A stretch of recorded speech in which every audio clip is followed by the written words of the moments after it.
Hi guys, welcome back to another episode of Unfollowing Mum. Today I have a guest with me who I am really thrilled to be speaking to. We've connected online and her experience is very much a lived experience story. And I know I speak to professionals sometimes on this podcast, but generally I really like to hear from people who have the lived experience because that's what this is about. It's about creating a community of people who get it, who understand what it feels like to have been in this position, and perhaps who have had to start realizing these things maybe as they've got older, as opposed to always having a very traumatic childhood, and who are looking for that sense of community. So, hi to Alexis Higgins. Hi, how are Hi, you? I'm good. How are you? I'm good. I'm excited. So, Yeah, thank you yeah. so much for coming on. I Can Of you tell course. me a little bit about yourself? All right. Well, I'm Alexis Higgins. And I had, oh, I hate this question. I've heard you talk about this I was question gonna before. say, everybody does this. Everybody's like, "Oh my gosh, what do I say?" I live on Cape Cod in Massachusetts. I have three boys. And a husband. We have a dog, and we actually have two axolotls. So I don't know if your Oh, kids know what axolotls are, but mine are obsessed with them. I thought they were fake, but they're not. They're real. They're like a cute little salamander, actually. So you'll no, have to Google I'm not. I just to clarify here, flatly refuse to Google it because every time my kids learn about something new that they are potentially allowed to have in their home, they'll be like, "Can we get one, mummy?" I'm like, it's gonna be a no. We've got cats. We're getting a dog. Yep. It's a no. Yes, yes. Yeah, so I actually started, my own Instagram for as a way for maybe people going through the same things that I did in discovering that they were neurodivergent and then discovering that their children were too. So you'll notice that my name is Neurodivergent 5. My whole house is full of neurodivergence. It gets a bit insane. So my three boys are on the spectrum, and one of them does have an ADHD diagnosis, and I myself have ADHD. Um, and yeah, I mean, advocating is something that I'm very passionate about. So I don't really know what else to say. No, I think that's brilliant. It leads us into knowing a little bit more about you and about your Yes. life experiences. And I know in particular you'd mentioned that you've related to a lot of the podcast episodes that you've heard before. Yep. So can you tell us a little bit about your upbringing and what exactly it is that you've related to? Yeah, so, growing up, I never, I always thought that, my mother was a good mom, as Mhm. most little kids do. I never, I didn't, I wasn't ever like physically abused. Or I mean, I grew up in the South, so we did get spanked if we misbehaved, and that was always kind of a like, corporal punishment was kind of the thing.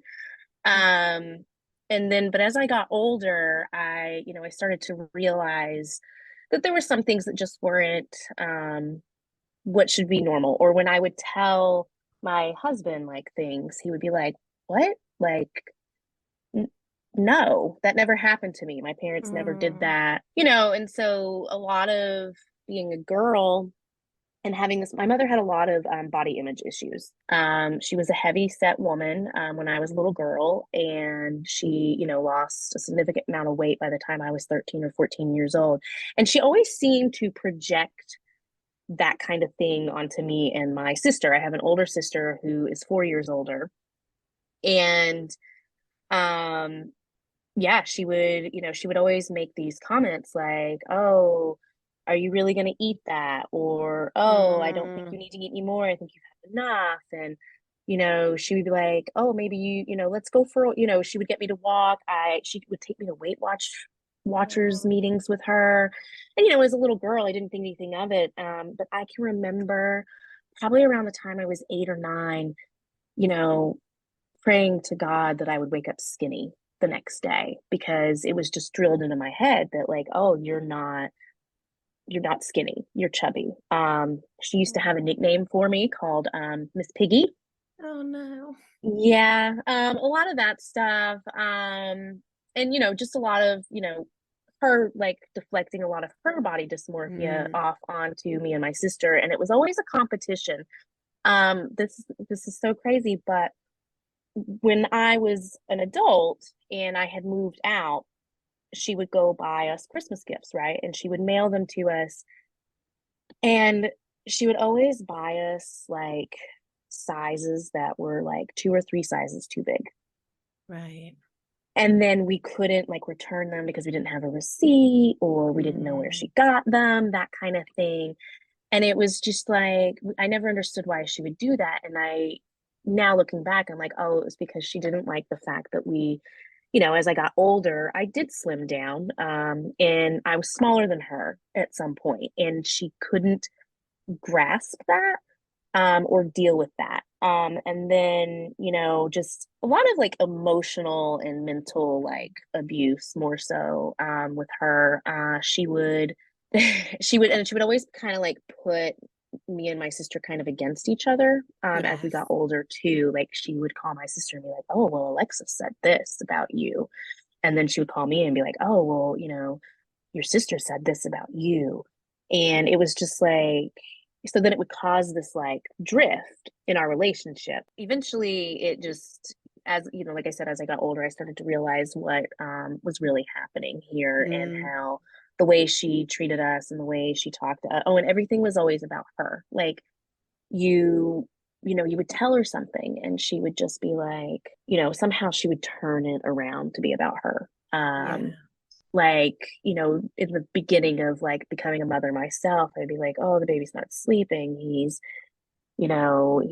so fussy. He's very clingy. And, she would just be like, oh, yeah, well, you know, you kept me up all night too. Things like Mm. that. Like, I don't need to know. Yeah. I mean, I just need some like It's like little validation. microaggressions, isn't it? Little Right, reminders that you right, did that and it's about me. I'm important right, here, not you. right, right. And then yeah, so that the body image, the body dysmorphia, and like just the subtle like attacks Hmm. on me, and then with the like her inability to like, we couldn't talk back, like we couldn't push back, we couldn't, if we talked back, like we would get smacked or we would be sent to our, like we were always wrong.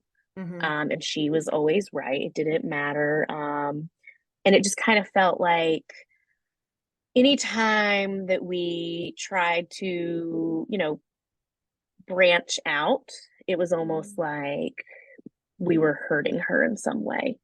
Um, Oh and boy, do I relate to that.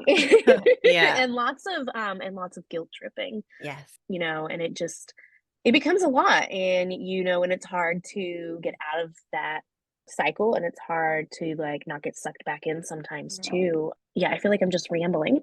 No, you're not at all. It's so relatable because it's people will hear it, and if they've not experienced it or they've experienced a bit here and it's just passed off as, oh, mum's a bit difficult. It's quite often people will hear it and they'll think, right, okay, so your mum was a bit mean to you every so often. It's not really that bad, is it? But when you're actually in it and it's a Hmm. relentless, it's like death by a thousand paper cuts because it's a Right, relentless toxicity. If it's not about the weight and the body dysmorphia, it's about something else.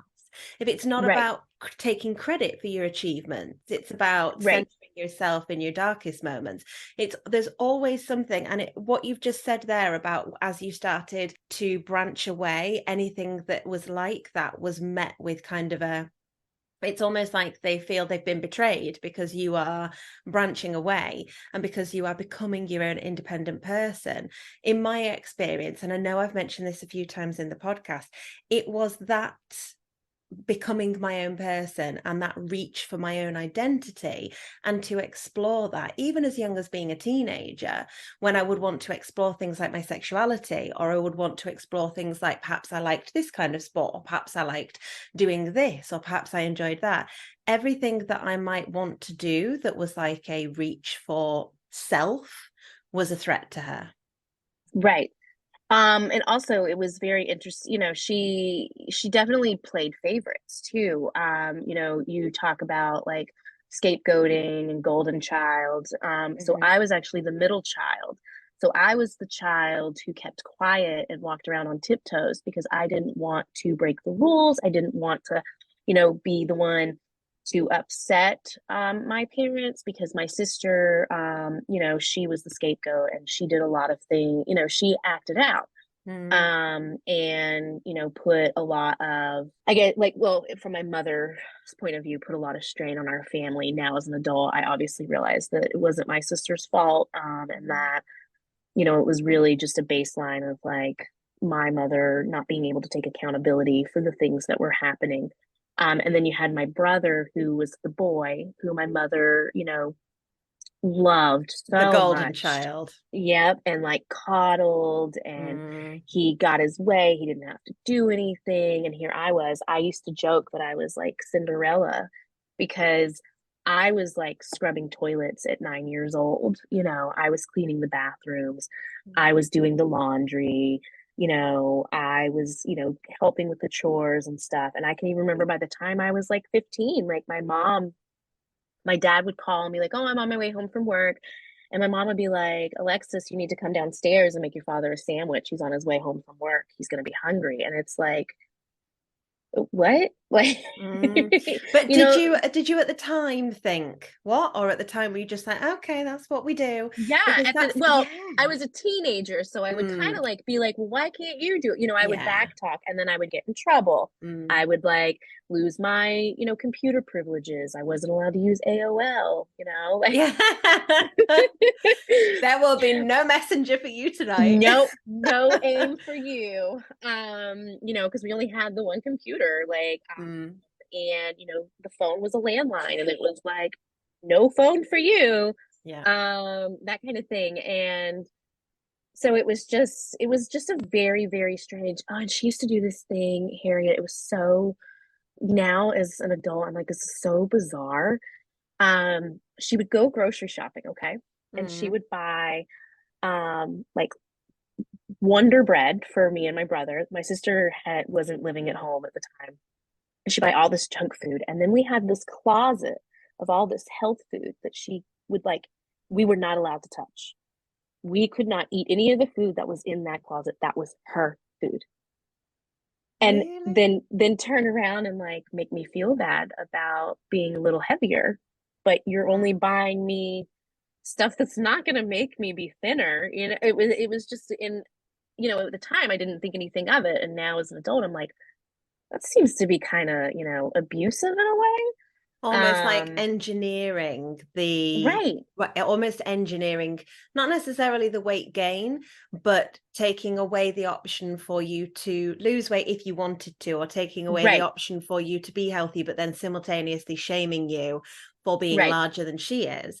But for Right. me, I can understand entirely if you buy a load of junk food and you're like, that cupboard is off limits, because Edith is one of the kids that will be like, Yeah. okay, I'm gonna have a Yes. biscuit for breakfast. I'm gonna have this for lunch. It will be maybe like some Yes. Haribo, some sweets, and then just go in and chuck some ice cream out there for dinner. That'd be nice. Yeah.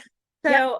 I have to manage that and be like, okay, now let's have this, and then you can have some of that later. And we have Yes. everything in moderation. So I could understand if it was the reverse, if it was like, this cupboard's off limits without you Right. asking permission. But for it to be the food that you would associate with being health food, or the food that you would associate with being food that was perhaps better for the body, but have free reign to the junk food, that's Right. really bizarre. That is bizarre. Right. It is. It is. Especially when she's someone who's so hyper focused on your weight that she's nicknaming you. That's Right. engineering Right. it. Yes.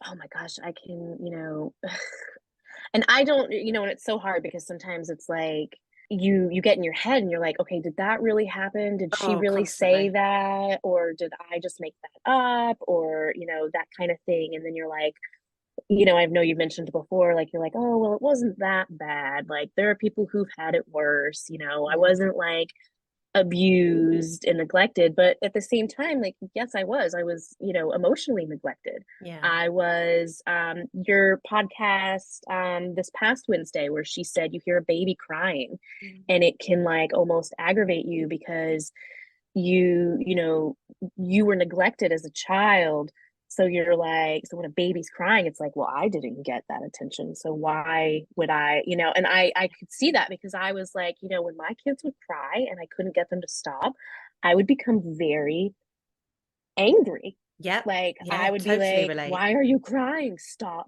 crying. Like Hmm. I've done everything. You're not wet. You've been fed. You had a nap. What's wrong? Like, Yeah. Yeah, completely. And they just wanted that closeness. And I think when you have had that upbringing where you've almost been that closeness or need for closeness has been weaponized, or you've been shamed for wanting that closeness, I think it can be really triggering when you have a child. And the podcast episode that you're referring to there is with Emma Svanberg, Dr. Emma Svanberg, who is the mammologist online, and she specializes in maternal psychology and working with mothers, especially mothers who are in the perinatal phase, where they've just perinatal, it is perinatal, isn't it, where yes, they've just had perinatal. baby. Yeah. Yeah, where they've just had baby. And she was talking, as you say, about hearing a baby cry and that kind of frustration and overwhelm, not even just because you're like, but I've done everything and I can't make you stop, but from the perspective of that inner child coming forward and going, if I'd have done this, if I'd have behaved this way, Yes. it would have been hell on. And it's not fair that you've got a parent who's going to change it for you and I didn't. Yes. And that's really difficult to sit with because you're the parent, you're the adult, Yes. you're the one changing it. But there's that inner child in you going, well, hang on a minute. No one did Well, that for right. me. Do you know how many times I heard, oh, you're just feeling sorry for yourself? Oh, so, I can imagine so often. But if you'd have turned to her and said when she was crying over something that was inconsequential, you're just feeling sorry for yourself, get a grip, then you would have been so cruel. Correct? Correct. Well, kind of, I believe I mentioned in my email to you about her little stint after my grandmother passed away, where she committed suicide or attempted suicide. You might need to put a trigger on that or some, I don't know, Yeah. but she attempted it.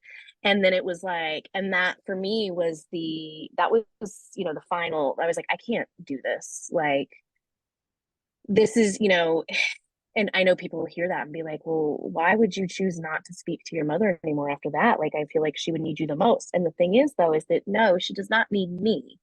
She needs professional help. Yeah. She needs, and a lot of the times, though, is like, she's done this before. It's an Mm, attention thing. Like, oh, pay attention to me. I'm mourning. I just lost my mother. Okay, but I just lost my grandmother. yeah. Okay. And I was, in, behind closed doors going through, some things of my own, So not only had I just lost my grandmother, but we just found out that my 6-year old has absence epilepsy. So we are trying to figure out, like, are the meds working? Because Mm, there was a bit of a issue there where they weren't working, or they were working, but he was also on another medication that was like interfering, and it was like causing these disturbing like mood swings. And yeah. so I was like dealing with that. And then, my grandmother passed. And then my mother did this whole attention seeking thing. And I was like, you know what? I can't. Like, I need to focus on my kids are my concern, and my family is my concern. She is a grown woman. She has a husband. She is his concern, Yeah. and they can deal with it. And, it was just one of those things where it was like, it, I was tormented by it almost. And I've talked to my therapist about it, and she was like, no, I think you're doing the right thing because it's, it's not something for you to worry about. Again, you're not the parent, you're the Yeah. child. Yeah. Even when And you're an adult, most therapists will tell you that even as an adult, it's not your responsibility to be right, responsible, right, emotionally or otherwise, for your parent, right, especially not if they are pretending that they've attempted suicide for attention. I mean, that right. really is so incredibly cruel. Yes, that There's was the way no that other I word for saw it. that. And, I explained to my therapist, I was like, listen, I am not someone who takes suicide ideation lightly. Hmm. I have had my own struggles, you know, postpartum. I struggle with postpartum depression. I've been in that dark place Yeah. where you feel like there is no way out, where you feel like this is the only way to escape these feelings. And so on one hand, like, do I don't know if it's sympathize or empathize with her feeling this way, but also at the same time it's like, do you really feel this way? Because it's hard, you know, she's like the boy who cried wolf a lot of times. Mm. And also, you know, it puts a it almost puts like that stigma everyone has about suicide on it, where it's like, oh, it's so selfish, or oh, it's like, and you know, but there are people out there who really aren't doing it to be selfish. They're really doing it because they're that far gone. Whereas this was a cry for wolf, you know, Yeah. and Because I it think just, you'd you know, said in your email that you later discovered she hadn't attempted suicide. That was completely fictitious. not this time around. I don't know if Okay. it was fake or not, but when I was about 15, she had pretended to swallow some muscle relaxers after an argument with my father, and I called the cops because I was like I was scared. I called Yeah. 911, and then I got in trouble for it because Mm. I was scared and I called Which is what 911, we're and we taught to do. That's what right. you And would do. and it was my mother, I was like, Yeah. "Oh my God," and I was 15. I had never seen anyone overdose before. Like the only overdose I've ever seen was Pulp Fiction. And Yeah. and so it was like I didn't, and so it was just another it was so it's hard to believe um when people do things like when they've already done it before. And she had like fake like a couple of times had faked cancer, which Which is is also a just, really shitty thing yeah, to do. that is Um, so like beyond the pale. And it's that right. desperate need for all the attention to be on me. And I know anyone who's experienced a narcissistic parent will either be like, yeah, I've experienced the faking of the illness. I've experienced oh, this dramatic thing's happened, and you drop everything and you rush to get them to the hospital. And then you get there and they're like, oh, actually, I didn't, that's not true. Maybe I over exaggerated a little bit. Well, I embellished a little bit. All of these different things, but to Right. actually fake cancer and pretend that you have cancer is just I so was 13 wicked. years old the first time, and it was ovarian cancer. Yeah. And she had a hysterectomy, and I was upset. You hear you're 13 years old, you hear, oh, your mother has cancer, and then I didn't realize that it was fake until I was older, and another family member had actually told me that that wasn't true. She made it all up. And it was like, I feel like maybe like a year after, maybe not a year, but it was a little while after my grandfather had passed away. And then, which was her father. Um, yeah. And then when I was pregnant with my first, she suddenly had liver cancer. But it was like interesting because as soon as she left my father, she no longer needed this medication. She no longer needed, she was no longer going to John Hopkins. And it was just like, you're cured like that, A like poof. miraculous recovery. A miraculous Wow. recovery when things are going her way and she's got the source that she needs. Right. Which is what Right. that sounds like. And again, I'm not diagnosing. One of the things that I'm really keen to sort of say on this podcast is I'm not diagnosing anybody. I think we can have narcissistic traits and we can have narcissistic behaviors without Mm-hmm. actually being somebody who has narcissistic personality disorder. And I think that's a real Oh, yes. misconception. It's when they've got that source. And if she has a new person in her life, we know quite often that with narcissists or people who behave in a narcissistic manner, when they meet somebody new, they put that mask on and everything's bright and shiny, and that person Yep. really buys into who they are. They're not going to call them out on their bullshit. And Right. all of a sudden, they've got this new person who provides this source of Yep. whatever it is that they're needing in that moment, that attention, that idolization. And I know when I became estranged from my mum, she would almost pick out people that she knew would sympathize with her and would be like, oh, so terrible, it's so Yep. awful what Harriet's done to you, you know, that's just so terrible. And then after maybe 3 to 6 months, maybe a little bit longer sometimes, there would be a new person, because that person would start to see a different side of her and would be like, Yep. actually, Yep. that's not, you're a bit, this is a bit too much. And it's really, it's looking back at the patterns throughout my childhood, there were so many instances, like my mum was routinely suspended from work for bullying. And there were so many instances where she would have made a best friend out of a new work colleague. And then within a year, that work colleague would move Yes. completely, or Yes. that work colleague would have put a complaint in about her bullying, or something to that effect, where either my mum would end up suspended because of her behaviour. And then we'd have these long conversations, bearing in mind that I'm either not quite a teenager or a young teenager at this point. And we'd have these long-winded conversations about how awful they were. And after everything my mum did for the poor girls at work and how terrible it was. And it was only when she left work and was with me constantly and didn't have those people to pick at that I started to think, shit, if this is how you behaved at work, like, that's not normal. And then when she started to do things to my kids that she'd done to me, I was like, hang on a minute, none of this has Right. been normal, none of it. Right. Right. Yeah. And I can remember, oh gosh, this is kind of like the whole, like when you said, after all I've done for them, it just reminded me, when I was 15, I ran away from home, and we were living in Montana at the time, and I took a flight to North Carolina to visit my boyfriend who was still living there.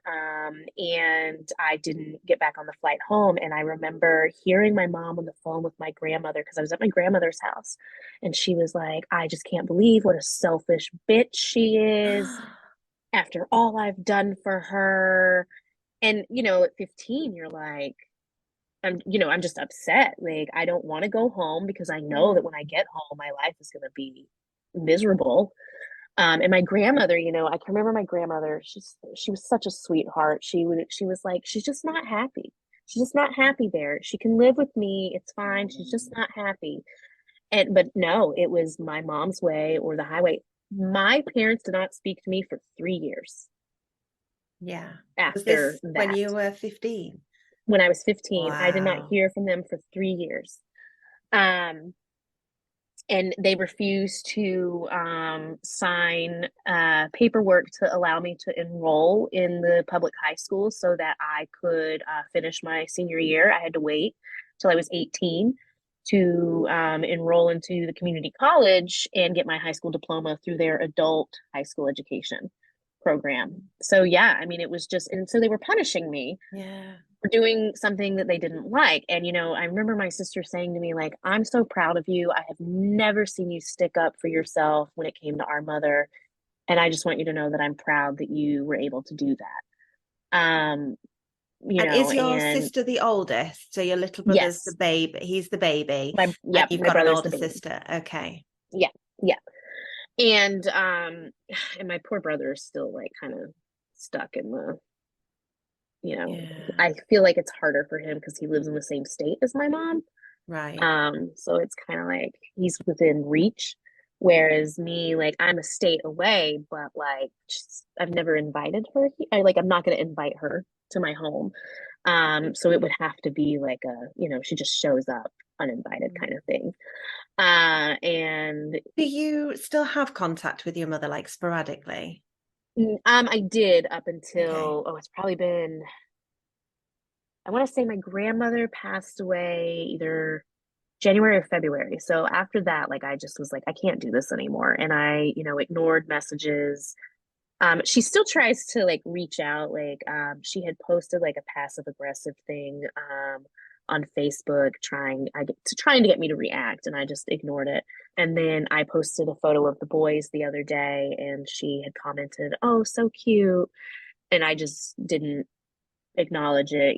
So it's just kind of like I haven't completely gone and like blocked her from social media just because I know that when I do, I'll be getting like email, I'll be getting messages from like other family members like, you only have one mom, Oh, yeah. you'll be so sad when something happens to Oh, her. yeah. Oh, all And the it's like, classics. yes, but the thing is like, no, I'm not going to, I'm setting a boundary. And, I Mm. have forgiven her for the way she treated me growing up, but that does not mean that I have to have a relationship with her. Yeah, absolutely. And I think a lot of people they don't seem to understand that you can forgive if you choose, because you don't, I've never been a fan of you have to forgive someone in order Right, to be able to heal or to move on. But if you choose to do that for yourself, you can forgive that person and still not have them in your life. And it really frustrates me that people are like, you should forgive. And it's like, I have, but I don't need them in my life. That doesn't right. I don't mean have that to have a relationship. yeah, that doesn't mean that they're forgiven, so they're entitled to come back in. It's I forgive Right. you, I And it's wish setting a you boundary. well, but I don't need you here, and that's Right. okay. Right. And it's setting that boundary. And I know it's just, I don't want her to have the opportunity to do what she did to me to my boys. I Yeah. mean, just the psychological mind games Mhm. of, well, I'm your mother, and I just felt like even as an adult, it was like I had to agree with her. And I can remember one time, this is when we were still in contact, and she was still with my father, and they came to visit. It was around May, it was around US Mother's Day. And my son, my oldest, was probably almost 2, and we were in the car, and we're driving, and like I need my phone for navigation, and my 2-year-old's just like screaming in the car. He's upset, he's crying. My father's in the back with him, he doesn't want anything to do with my father, and my mother's in the front, and she's just on her phone, you know whatever. And he's screaming, he wants my phone, he wants to watch my phone. And I was like, honey, you can't watch my phone, I need it because I don't know where we're going. And he's just screaming, he's screaming. And I asked him, I was like, would you mind giving him your phone? And she, like a 16-year-old girl, is like, why should I give him my phone? And I was like, can you just give him the phone? Like I got really Yeah. loud and like freaked out because like I don't know about you, but I cannot drive with a toddler screaming in the back Yeah, seat. it's It that stresses me complete out. overwhelm, isn't it? It's a complete sensory overwhelm. You've got someone Yes. screaming, you're trying to focus on the road, you've got noise coming from the car. It's just, oh, it's one Right. of the And I just worst like freaked feelings, that out, bubble. and Yeah. it was like the first time I think I had dropped an F bomb in front of her, and I was Oh, like, yeah. in my 20s. I was in my Yeah. 20s. I was like, can you just give him the fucking phone? Yeah. Like he's not like God, like I just remember being so frustrated, and just the way she reacted, it was just very like childlike Yeah. almost. Was the And then I reaction? felt guilty. Yes, I was I gonna felt say. guilty. So I then was gonna I ended say, up was that the reaction? apologizing to her. I Yeah. ended up apologizing to her. And I feel like I felt like my whole life I was apologizing to her. I remember being like a little girl, like just learning how to read and write. And I don't know what I did, but I got in trouble for something. And I can remember leaving her little notes being like, I'm sorry, mom, that I I upset you used to do that. today. Yeah. I love you. You're the best mom. Like I remember leaving her these notes, and I'm like, looking back, I was like, at the time it was like, oh, that's so sweet that she left her mom that. But then it's like, why is this child apologizing for being a child? Mm. Because I'm sure it was something like, oh, I had a meltdown in the grocery store or something, trivial that children do. And just that, it just baffles me. And then I know you were mentioning in podcast this week about how like sometimes you hear your mother's voice come out when you talk to your Yes. children, and that guilt that you have afterwards, and how it just can like eat you alive. Like it's just like, oh my God, like I sound just like her. Mm.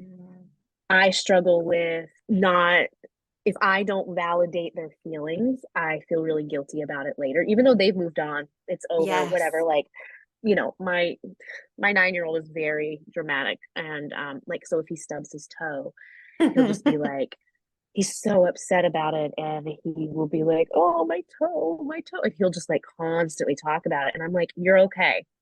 You Yes. stubbed your toe." Take deep breath. And then I'm like, and then like a couple hours later, I was like, "Oh, I really should have validated those. Yeah. Like, I should have been like, oh, I'm sorry that that happened. Like, are you okay?" Whereas I'm like, "You're fine." Yeah. And because that's how I was responded to as a child. I was always told that I was like a crybaby, over dramatic. You're feeling sorry for yourself. Life's not that bad. Like, Yeah. I but when used you're to get, 15, 16 years old, yeah, life is that bad. it is. And I used to get, you're a child. What have you got to be stressed about? And I hate that now because there's so much to be stressed about as a child.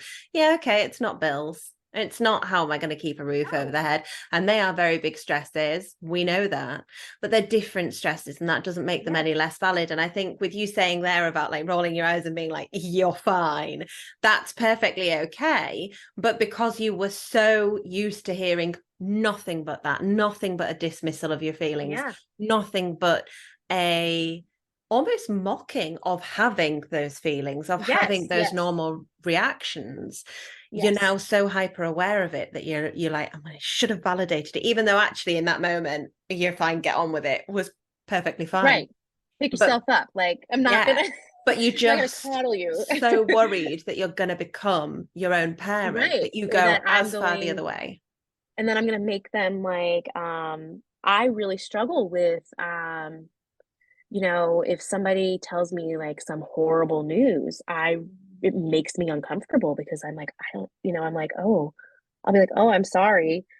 And then I feel like I'm not being, empathetic, or that I'm not, I get very uncomfortable around emotions. Yes. And I think it's partly to do with I was emotionally neglected. So when people are upset, like when my husband, especially when men cry. So, if my husband has like a bit of a weak, a little bit of a, or a tinge of like a break, a meltdown, and like he might tear up. I'm like, ew, Yeah. what's happening? How do I Why are navigate we, this? Yeah. what is that? Because, it was, I never saw my father never, expressed any sort of like, emotion. Mm. And it was, so it just makes me very uncomfortable when people are like, oh, my mom just died, or, my grandmother just got diagnosed with cancer. And it's like, oh, I'm sorry. And then I don't know what to say after that, Yeah. because it's just like, I don't know how to cope with big emotions. I don't know how Yeah. to, navigate that. And so I fear that I'm going to turn my children into someone who can't be there for people, um, because I don't know how to do it. And so when I, disregard, like, oh, you stubbed your toe, you're fine, I'm like, okay. Or, there's times where he's being over dramatic because he didn't get to play enough video games for the day. And it's like, Yeah. I'll be like, and sometimes I'll be like, I can't do this right now. And I'll roll my eyes and I walk away. And then I'm like, Yes. should have been more like, well, I'm sorry that, you feel like you didn't get enough time to play with your friends, versus just being like, you play with your friends every day. Yeah. It's that desperate need to be what you needed. Right. To It's that be, need to be what you needed. It's that need to yes, fulfill that space that's been left for your inner child, and make sure that yes, your children don't have that. And I completely get that and relate to it. And it is so difficult to navigate because, as Emma said on the podcast that you'd mentioned about those big guilty feelings when you feel that you've popped out as your mother, we almost have a tendency to, or we do have a tendency to go the opposite way. And sometimes mm-hmm, we go too far the opposite way because we're right. trying so hard not to be our mothers. Whereas, Overcompensating. yes, Yeah. Like, I feel that. overcompensating. all the time. Yeah, I and you've feel got that to all the kind of time. work on yourself. But the biggest thing for that is being self-aware and being able to go, actually, no, okay, I'm going to put my hands up there. I should have done that differently. Let's talk about it. Or, Right. oh, no, okay, I was good there. I didn't do too much. I didn't do too little. I'm okay. I'm going to be kind to myself and say, yeah, that was fine. Yeah. And it's that's the big difference between what we're doing now and what we had Right. growing up, because we didn't have that Right. growing up. There was nobody to be accountable. Right. And I think too, in today's society, it's all about like gentle parenting and like it's hard to gentle Mm, parent, being there for, every little thing, like, oh, I see that you're frustrated, and remaining calm, especially when you have had a day yourself and then you oh, blow yeah. up and then you feel like a total monster and you're like, oh, just like my parents. I'm not good at this. Like I'm bad at this. And then, it's healing that inner child. I think, makes it even harder. It makes it harder to parent when you are also trying to parent the inner child Yeah. Oh, because completely. there's just so much that you didn't get that you're missing and that you never really feel like that void is almost never really filled. Yeah. And I think it's hard, and then sometimes like I realize that like it's just so funny because sometimes before I really started to like realize that I had a toxic mother, I would be like, my inner child is fine. I grew up fine. Mm, Like I'm fine. I have a good head on my shoulders. She didn't really disrupt me that much, but then somebody raises their voice a certain yeah. decibel and I like tense up and then I shut down. I become like I dissociate and I become very quiet and like almost like a dog with its tail between its legs because I'm like, okay, what's going to happen? What is about to happen now? Like, am I going to be like, you know, chastised? Like, am I gonna get the brunt of this, or or like, do I run and hide? Like that fight or flight kind of kicks in, and you don't. And I am one who just like freezes, Yes. Yeah. like shuts down, and just like takes that like verbal beating. You know what I mean? Yeah. Like Yeah. Completely. and, I think, again, like I said, being the middle child, I was the quiet one. I was the one who didn't, I made sure not to do anything that would upset my mother because I did not want to get yelled at. I didn't want, my life was easier if I kept quiet. Yeah. And, and I think sometimes even as an adult, I feel that way, sometimes as an adult, I'm like, oh, it's just easier if I don't say anything. But and that obviously comes from, growing up where I was taught not to say anything and not Yeah. to let my voice be heard, just like when I was saying earlier, I was talking to my sister. It's like you're allowed to talk about these things. You're allowed to put it out there for other people who may be going through a similar thing. It's okay. And if they don't like it, oh well. Like I saw something the other day that was like, if you don't like what I have to say about the way you treated me, then maybe you should have been a nicer person. Yeah, absolutely. And I think I get a lot of comments about airing dirty laundry and that kind of Mm, thing. And right, that is what keeps abusers abusing. That's what right, that is, because what you're saying is, in not being silent, you're making me uncomfortable. And perhaps I'm having to look inwardly at some of my toxic behaviors, because we've all got them. We've all got behaviors that yep, actually we have to unlearn, or that we have to look at critically and say, that's not how I want to behave. And they might not be toxic. They might be toxic under certain circumstances, but every single one of us will make mistakes because that's the nature of right, humans. But if you are willfully ignoring it and you're being willfully neglectful or abusive to your child, and someone else is talking about that experience that they've had with their parent, well, then that's going to come with consequences for you. You're going to have to start thinking, should I have behaved that way? Can I right, behave that way? Can I continue to behave that way? And what people mean when they say you shouldn't air your dirty laundry, or they say you shouldn't talk about it, or you should, right, just move on and keep quiet and just get over it. What they right, mean by that is, by talking about it, you're making me uncomfortable and you're stopping me from behaving that way. And you're right, making me look bad because I behave that way. So shut up and right. stop. Exactly. And it's that whole uh it's that whole thing of I need to look a certain way outside Yeah. of the family, you know, and if you are, you know, saying these things, then you know, you are changing the way people are perceiving me, and that's a threat, which, okay. And there was something, you know, I can't remember which episode it was, but you were talking, and you were talking to, I think it was two, I think there were two psychiatrists, Yes, it and would have been Helen Villas and Katie McKenna. yes, and So they yeah, said something, they said something about how people are like, well, emotional abuse isn't real abuse.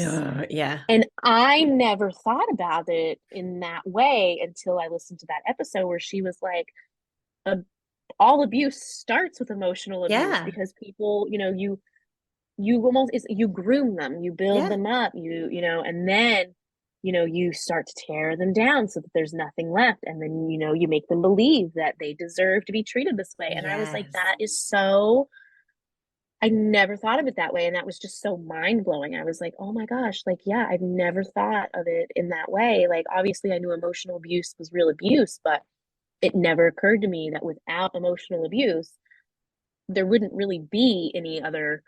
And then I think in that same podcast, you had talked about how your husband, Adam, if he gets quiet, you start to get like, and it's so, my husband's name is Adam also. And if he does the same thing, I'm like, what's wrong? What did I yeah, do? Are you mad at me? Did I do something? And it's just this like, and it makes you crazy. You know, it yeah, makes you feel like you're unstable, because it's like, what did I do? What, like, I don't understand why you're mad at me. And I don't know about you, but I will like push and push and push and be like, what's wrong? What's wrong? What's wrong? And then he'll be like, nothing. And like, yeah, he'll, you know, be like, just leave it. Like, it has nothing yeah. to do with you. But it's very, it's hard when you grew up in that environment where you were given the silent treatment, or, and if, you know, they were silent, it was like, okay, why are they being silent? Yeah. What happened? Yeah, after I became estranged from my mum and just before, we really hit rock bottom, and we've had to kind of build up from there. And Adam now will, even if we've had an argument, will be like, I'm not giving you the silent treatment. I just need to take time Mm-hmm. to process this. I'm not going anywhere. Okay. Mm-hmm. I just need to take 5, because he was very avoidant. So Mm-hmm. he would self-sabotage things. He'd rather set things on fire than talk it through. Yes. And that, so we were polar opposites, which quite often you'll find happens. So he would suppress his feelings and then set fire to everything in order to get away from having to talk about those feelings, Right. which is the opposite of what I needed, because I'd be sat there like, I can't have you be silent because I don't know what's Yep. happening and I'm panicking. Yep. And Yep. I'd never actually really sat and explained to him that, you know, I could go days without my mum properly talking to me if I'd really pissed her off. And as Yeah. you said, you had years of being treated as the outsider, the outcast, not being spoken to Mm-hmm. because you'd wanted to leave the home. Right. And it makes for really difficult communication, because you're anxious and you're Mm-hmm. anxiously attached, you're fawning to that person, you're hoping that that person's going to give you what you need, but quite unable to express it because you don't understand it yourself, because you've Right. just sat in this fear response for your entire life. And then your Yeah. partner, especially if they have the same dynamic that we did, is total opposite and is like, I'm pissed off, so I'm avoidant, or I Yes. will, Yes. yeah, It, he has expressed to me before that he's like, when you know, get upset like this, I don't know what to do, and it makes yeah. me uncomfortable, so I shut down. And that makes it even harder for me, because it brings back all those like abandonment like issues. I know what you Yeah, and mean. it just, It's just really difficult. yeah, it is. And it does. And I think it, you know, like you said, the communication piece, like, I'm one who wants to talk it out. I want to know why it, you know, like, but then on the same end, if he wants to talk about something that makes me uncomfortable, I would rather set things on fire than deal with it. Mm. I would avoid it. And it's so, it really, it's so interesting, because like I can go one way or the other, where it's like, if it's something that I really want to talk about and he doesn't, I get upset. But if it's something that he really wants to talk about and I'm like, that makes me uncomfortable, I, Yeah. no, I don't want to talk. I will like change the subject. So I think that's really interesting, actually. And I think that happens quite a lot with people who have those abandonment fears. And not that I'm getting in your head, but No, no. I noticed the same thing with myself, because I'm very hyper independent in the way that I would rather put my back out and cause myself physical harm than ask you for help. I would rather struggle like hell than ask anyone for help. I hate it with a passion, because if I need something from you, then you have a bit of power over me. And with the same, Yes. in the sense that if he wanted to start talking to me about something that was upsetting him, I would immediately start to self-blame and be like, okay, no, it must be me. I must be the problem. Oh my God, he's going to Yes. leave me. And I've had to work really hard to sit in a space where I'm like, that's okay. You're going to be okay. You can cope with that. If it is something like that, if it is that dramatic space that your mind has gone to, you'll be okay. Breathe through it, and just kind of Right. self-coach myself, because if he's upset with something and he wants to discuss it, I get that fear response. And it's all centered around fear. That's where it Yep. all comes from. It's that Yep. fear of abandonment. If you need to talk to somebody about something and they're unable to meet that need, you fear that you're pushing too hard, that they are angry with you, and actually in reality they don't want you anyway, they're going to leave. And then if they need to talk to you about a problem that they have, it's that fear of abandonment. So if I don't hear it, if I put my blinkers on, Yes, it's yes. not going to It's happen. like the worst sentence. It's like the worst sentence ever that you can get from someone is like, we need to talk. You know? It's like, yeah. why? Why? What's happened? Yeah. What's going It's on? I don't think that And sentence has yeah, ever not been met with somebody going, why? What is right. it? Oh God, like you feel your heart The drop into fear. your stomach and you're just like, okay, Yeah. okay. And then yeah, but what you're saying about being hyper vigilant and stuff, like I am that way. I am like, I won't wait for my husband to help me with something because I'm like, I can do this. Like Yeah. I don't need anyone's help. I'm a strong, independent, Yeah. woman. And it's because I have been so used to doing things on my own where, like I never really, had any sort of support system. And I feel like it's especially difficult when you have children of your own. And it's like, I will not ask for help with my boys. I feel so guilty. Like one of my friends, she's our neighbor. And there are times where, like, I need her to pick my 6-year-old up from school. And I feel so guilty asking her. Yeah. I dread it. And she's like, "Oh yeah, no problem. I don't care." But then I feel, and then the other end of it is like I know she doesn't care to do it. I know she loves to do it. She's going to the Mm, school anyway yeah. to get her son. And we live next door. It's not that big of a deal.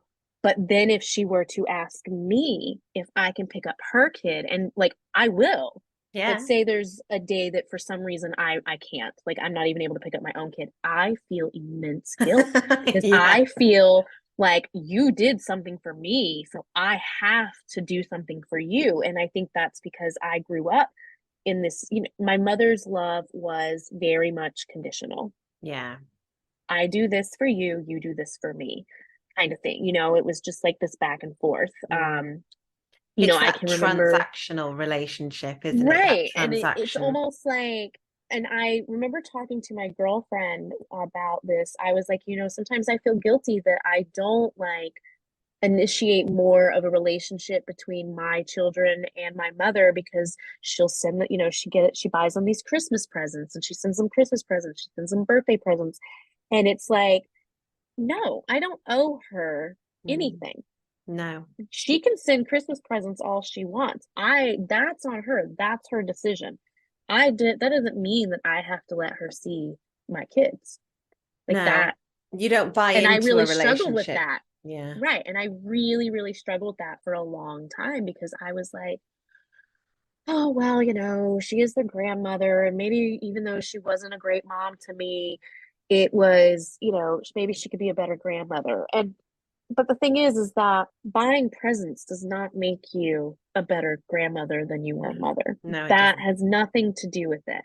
And then it's like, it's just this whole dynamic of, okay, is this going to be a transactional relationship with my kids? Like, oh, well, remember that time that grandma bought you this, and this? Like, well, I think you could, at least, I don't know, come stay with Yeah. me for a weekend or something. And Yeah. it's like, but no, like, that's not how it's supposed to be unconditional. It's not supposed to be conditional, Yeah, you and it's know? not supposed to be a transaction. I get quite a lot of comments of people saying, "Oh, so you'll be happy, you'll be okay if she's taken you out of her will then?" And I'm like, "Are you implying that an adult child should stay in contact with an abusive parent purely so they can be in the will? Is that not a bit, is that how you view it, that the end game here is so you can get something back? Because that says everything about how you view the relationship. I don't care if she's taken me out of the will. I won't have a relationship with her regardless. Like, do I get more money dependent on how bad the abuse is? Like, is there a fund there? Is it tiered? Like, how ridiculous.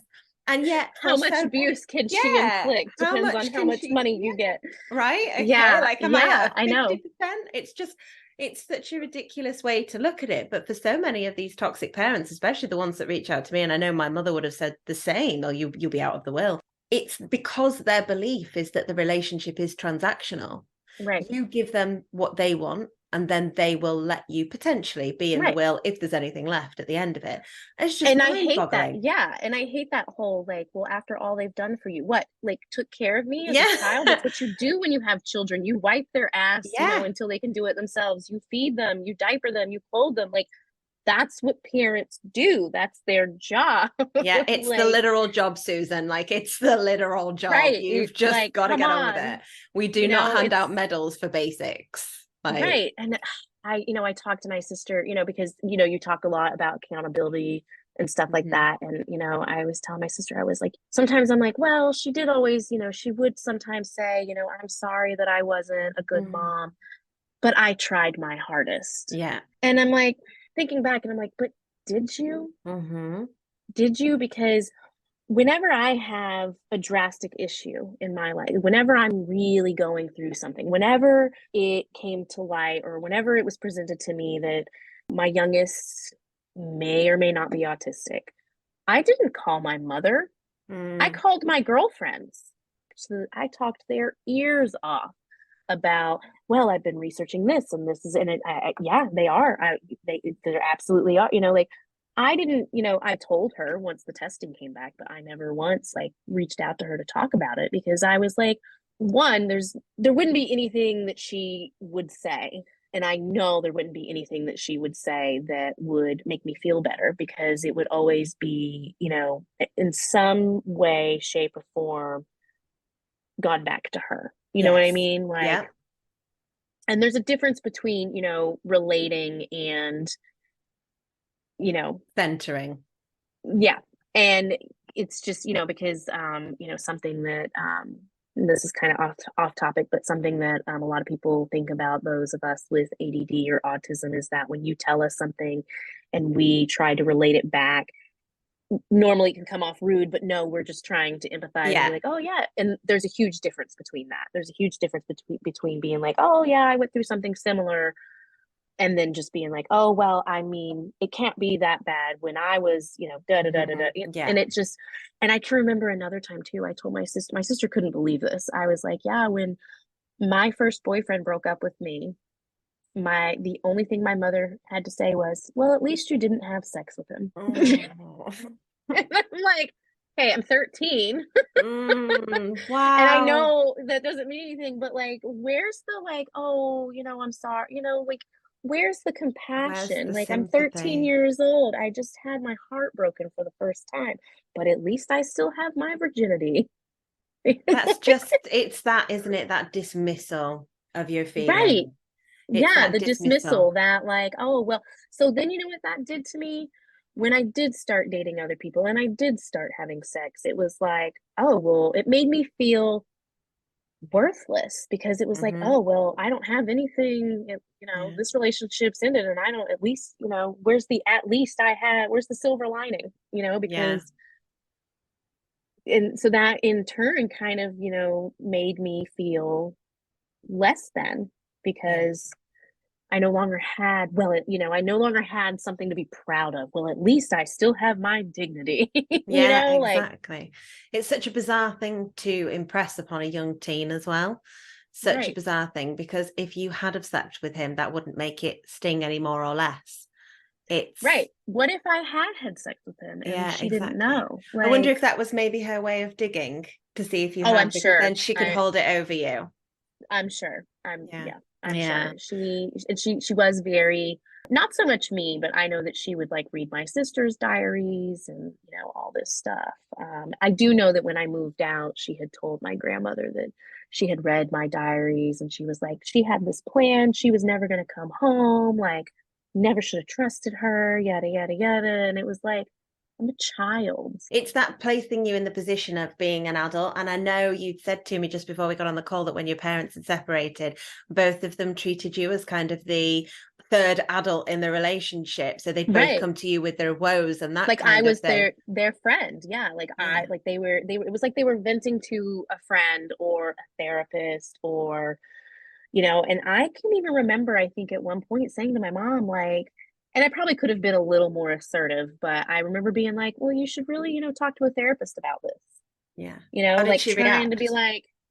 get the hint, Yeah. and she was just like, yeah, you're probably right. She's like, I do have a therapist, but I mean, it's just, it's nice to be able to, I feel like she almost was trying to put it off as like, but the whole story, what's gone Mm, on over and I was like, but it's the still point of a not therapist is appropriate. non-biased opinion, like, and like she never really got the hint because I would be like, oh, and then another example is this past Christmas, me and my siblings got together for Christmas and she had sent me a text message and she was like, oh, I'm so glad that you and your siblings are, getting along and are close now and spending the holidays together. And then it ended with, but I'm not doing anything for Christmas because, marriage problems. I'm just not in the spirit. And I'm just like, how do I didn't even respond because I'm like, what am I supposed to say? Like, oh, I'm sorry that you're like, are you trying to get me to invite you to Christmas? I was going to say, that sounds to me very much like, why don't you come along and you can spend the whole time bitching about your new Right. husband that I don't want to hear. Yeah.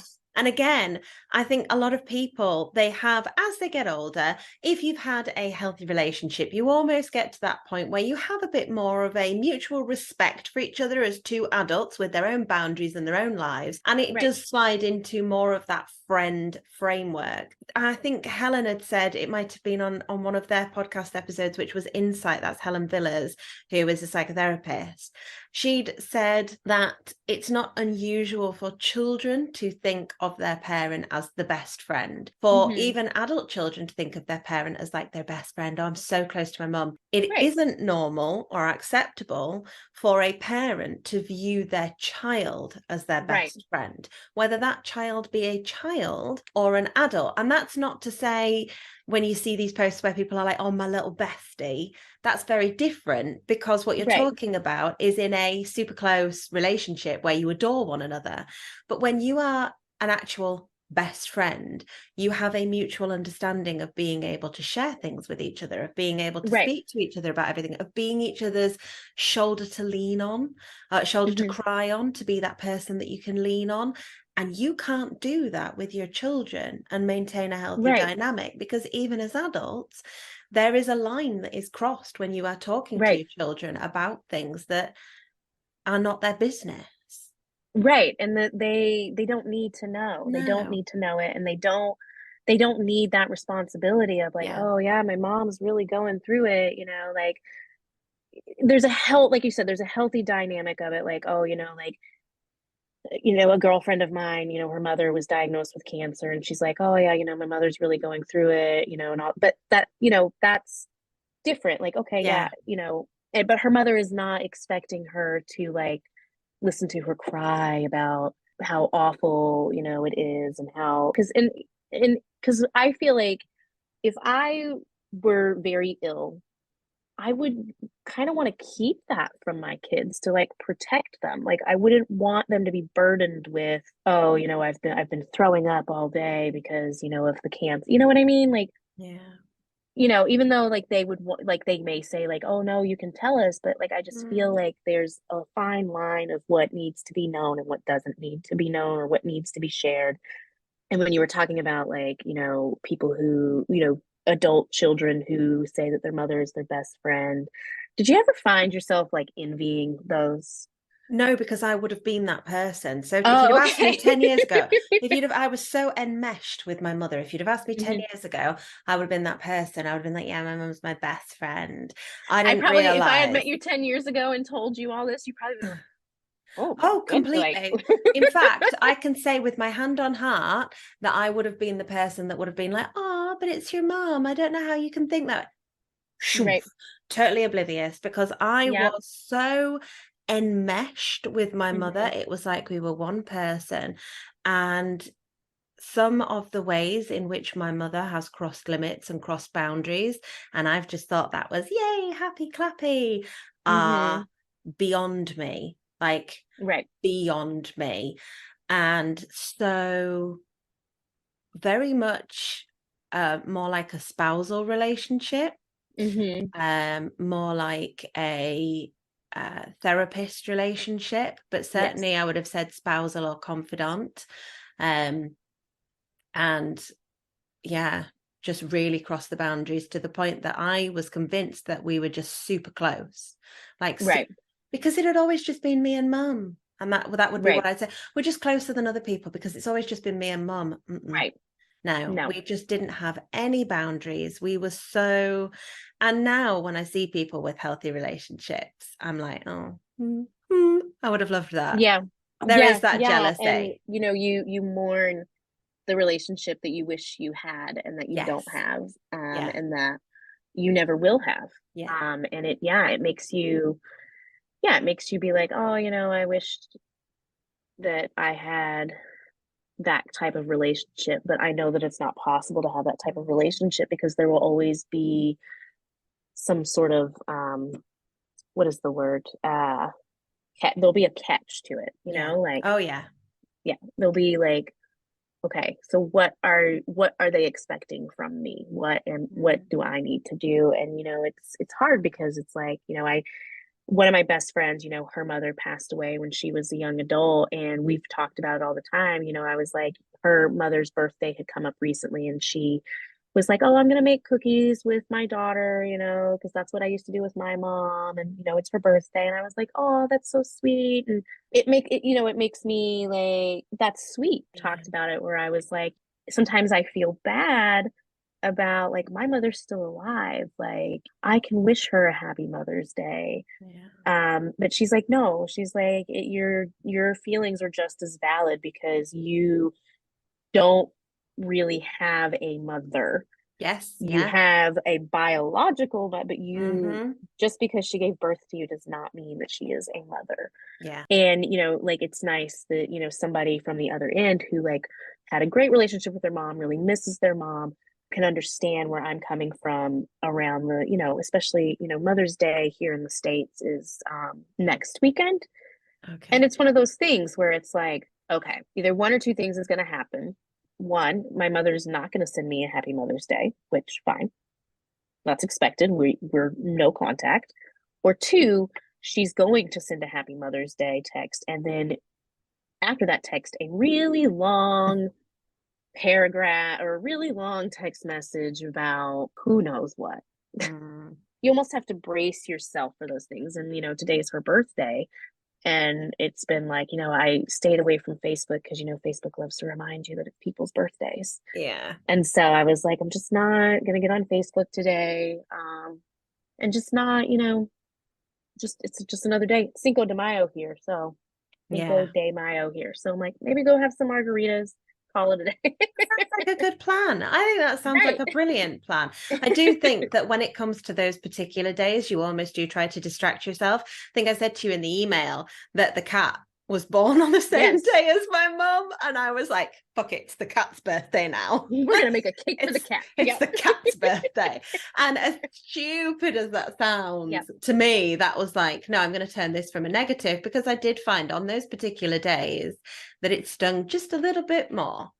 And Right. I'd start to remember little things, like I'd never even really considered it, but like when I'd bought her birthday presents and they would be sneered at, or if I'd bought her birthday presents and they would be pride of place and they would be, oh my goodness, they're so amazing. And then years later, she'd say to me, yeah, I really hated that. I just didn't want you to know, those kind Oh, of thanks.